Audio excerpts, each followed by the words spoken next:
Hi guys, in this video I will show you how to add and format table in PowerPoint presentation, what you need to do.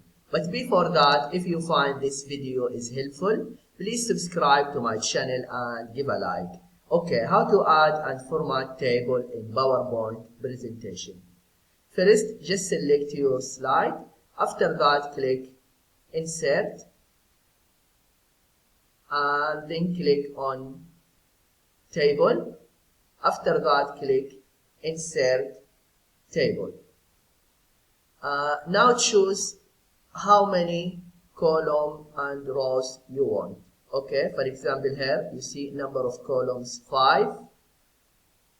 Maybe I can select 7 and number of rows 2. Let me select 4, for example. After that, click OK. Okay, now if you want to edit the table style, click on Table Design. After that, here select the style you want, and here more.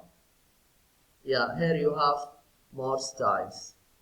Okay, for example, this one. And if you want to change the layout, just click on Table Layout, and here you can see you have many options that you can select. Yeah, this is what you need to do if you want to know how to add and format table in PowerPoint presentation. I hope this video is helpful. Thank you for watching and see you in the next video.